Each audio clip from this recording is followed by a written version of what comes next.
places, it is still a It's on, I'm recording. World AIDS Day on Sunday, a collaborative photo storytelling project by 130 people living with HIV and AIDS around the world, is on exhibition in LA. Art critic and activist David Gere is at the center of the project through Positive Eyes. His brother, actor and fellow activist Richard Gere, wrote the foreword to the moving book that accompanies it. And I spoke to both of them about their passion for this project and how they've been personally impacted by the loss of friends to AIDS. And welcome to the Gere brothers, Richard.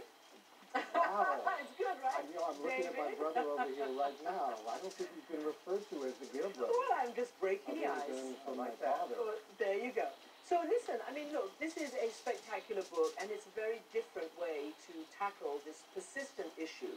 I want to first ask you, it's called Through Positive Eyes. I mean, am I just reaching, or is there a play on words, HIV positive or not? Yeah, sure. Yeah. Of course it is. I mean, you should be talking to my brother because he organizes. He's been working on this since the 80s, since the beginning, and progressively doing extraordinary things in Africa and the Caribbean and India. Some of that we crossed over. The work that I was doing in India and other places, we were able to work together. But finding ways to communicate from the very beginning in diverse cultures what is going on with HIV/AIDS has been an extraordinary challenge. Well, so I want to ask you, because you write in the foreword or in the introduction, you say, undo stigmas through photography. You talk about how this kind of creativity has, changed minds, opened hearts, and creativity and compassion, and determination go hand in hand. And I guess I'll ask you about that, David, because you actually have a creative and health joint operation, if you like, at UCLA. How did you even come to put those two together? By the way, hello, and hello, brother. Good to see you. Hi, bud. On opposite coasts. So it was about 10 years ago. I was teaching a course at UCLA. I run the Art and Global Health Center there. And in the middle of that course, my colleague and my friend, Robert Sember, handed me a book. And the book was called A Broken Landscape, with photographs by Gideon Mendel. And I thought that the photographs he was producing were incredibly extraordinary because they did not victimize people living with HIV. Instead, they provided a sense of agency and also love and compassion, which really came through in these photos. But really importantly, alongside the photos were texts.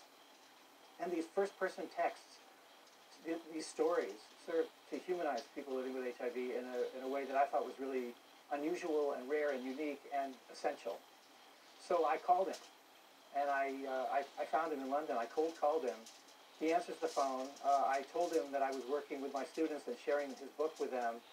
So what ensued was a beautiful conversation and an invitation for Gideon to come and spend time with us in Los Angeles at UCLA and to begin developing a project which has now turned into the Through Positive Eyes concept, which is the book you're holding in your hands.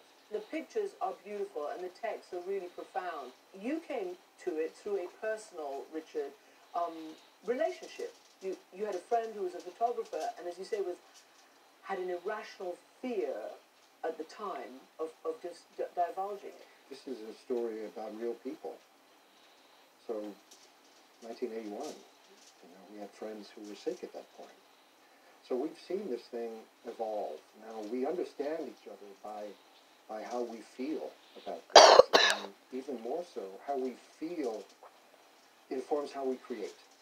And I think that David has done an extraordinary job in all the work he's done, whether it's dance or it's puppets or it's theater. In this case, it's photography for HIV-positive people to communicate with the world as human beings. I even remember, obviously, when it was first discovered, or at least first talked about, which was in the 80s. Ronald Reagan was president.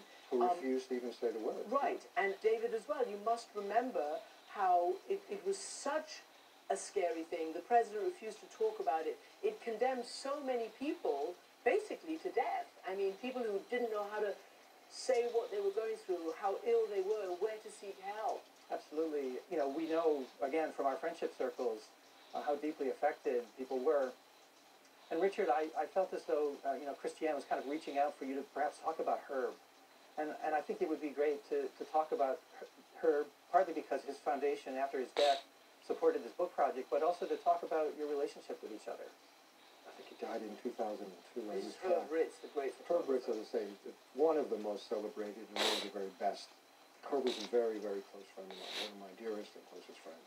And he was diagnosed very early on. And he was in a profession where even he, who was quite open about being gay, didn't want anyone to know he was sick. He thought his career would be over.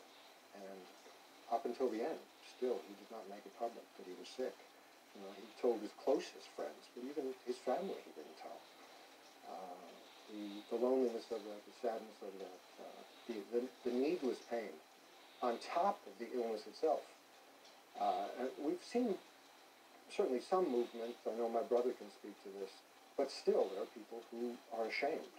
And society has made them feel ashamed for being sick. That's true, and in some societies, as we know, it's still a crime, like in parts of Africa where it's quite prevalent still. It's a crime actually to be gay.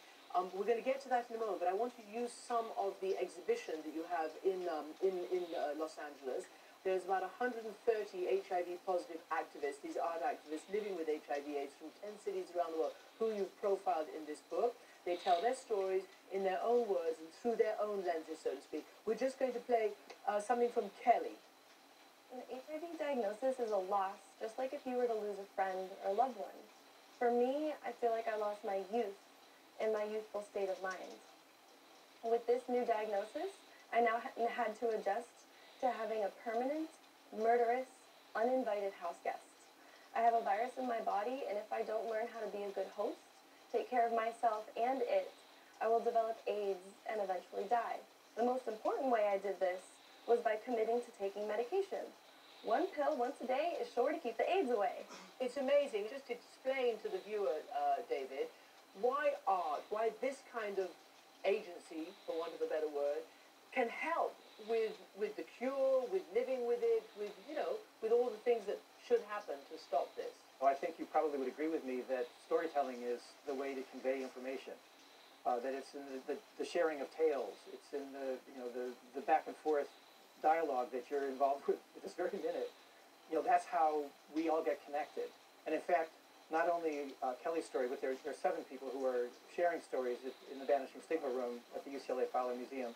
When they speak, I can feel the energy in the room. You know, the thing that happens there is almost like rope has been tied between me as a viewer and they as storytellers, and I feel connected and identified with them. I think that has to happen in order for us to overcome stigma, which is really the big issue.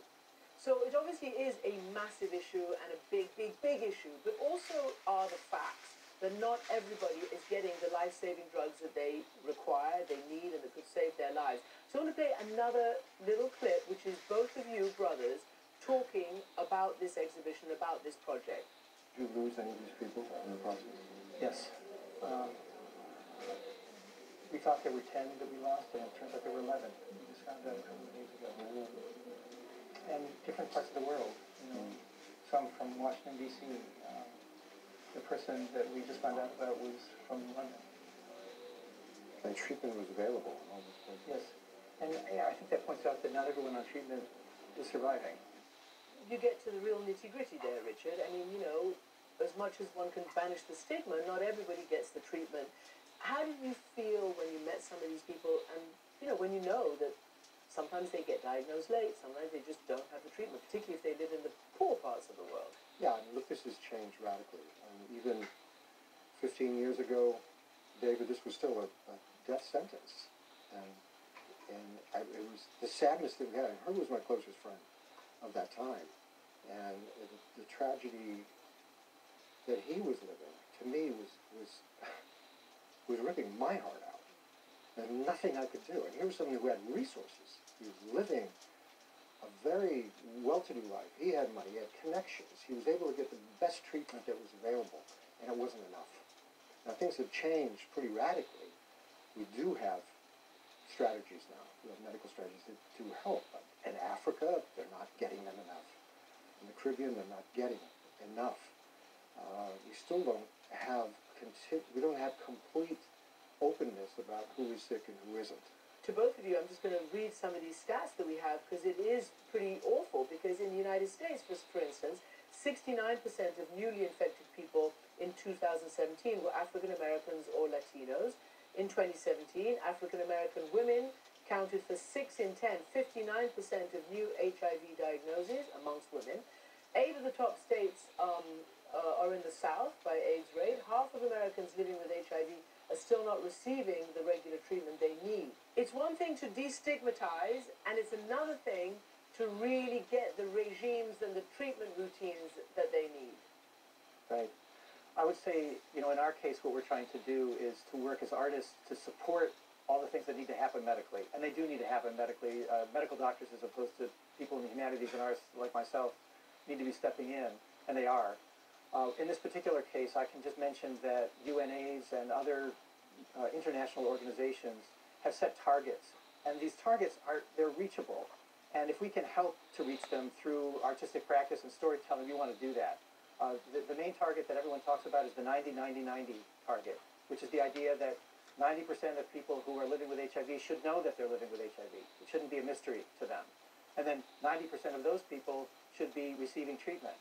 And then 90% of those who are receiving treatment should get to the point where their viral presence in the body is undetectable, because a person who is undetectable cannot transmit HIV to another person. And that's how we're going to break the back of the epidemic.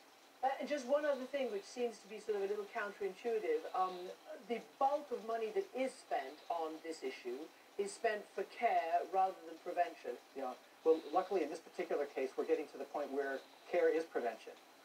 Because if you can establish this untransmittable function in the body, and the short form of it is U equals U. Everybody always talks about U equals U, especially people who are living with HIV. If you can get to that point, then you're not going to be transmitting virus to new people. So, luckily care can become prevention. And we also have PrEP, which is this idea that you can take a pill if you feel that you're at risk for HIV that would prevent you from having the virus transmitted to you. So all of these strategies are starting to blend, seems to me. They are both prevention and care at the same time. So I want to ask you, Richard, because you have basically spent a huge amount of your career being an activist and being concerned about communities, whether it's the Tibetan community, whether it's the community of migrants and refugees who risk their lives trying to cross from North Africa across the Mediterranean. You've been there. We have pictures of you, on one of these rescue boats. And particularly you have stood up, and you are still being counted on the Tibet issue. And it's cost you somewhat. And I just want to ask you, maybe not in dollars and cents, maybe even you don't think it has, but some people say that, you went from these big sort of Hollywood blockbusters, Officer and a Gentleman, Chicago, Pretty Woman, on and on, these great movies, to equally wonderful indie movies, but almost by happenstance. Yeah, I mean, look, I understand that people think that I have sacrificed a great deal, but the reality is those indie movies that I'm making now, which I happen to like a lot, some of them are quite adventurous, are also the same kind of movies that I made in the studio system. But the studio system doesn't make those movies anymore. So I'm making the same movies. We're just finding other money of how to make them and how to put them out there. And does it bother you that, China, one of the biggest markets, is being pressured, or rather big studios, maybe you're not working with them anymore, but they're being pressured not to use you in films? Well, I don't make those movies anyhow. I mean, what they want is the big CGI movies, the Marvel movies, and I'm not drawn to them. I don't make them. Perfectly fine, but that's not what I do. So there's no real effect on me. To some other people who do make those movies, I think, yes, it does affect them. Yeah. We have to speak for each other. We're in this together. We can feed each other. We can have health care for each other. We can house each other. We can embrace each other. We can love each other. It can happen so easily. So this crazy tribalism, which destroys community, creates small tribes, but destroys real community, is really the outlier. I think that's a really, really good place to end. Richard Gere, David Gere, Through Positive Eyes. Thank you both very, very much for talking about this. Bye, David. Thanks for having us. I love my brother. He's the most incredible guy. I love my brother back. So that's a beautiful way to end that segment. And we're talking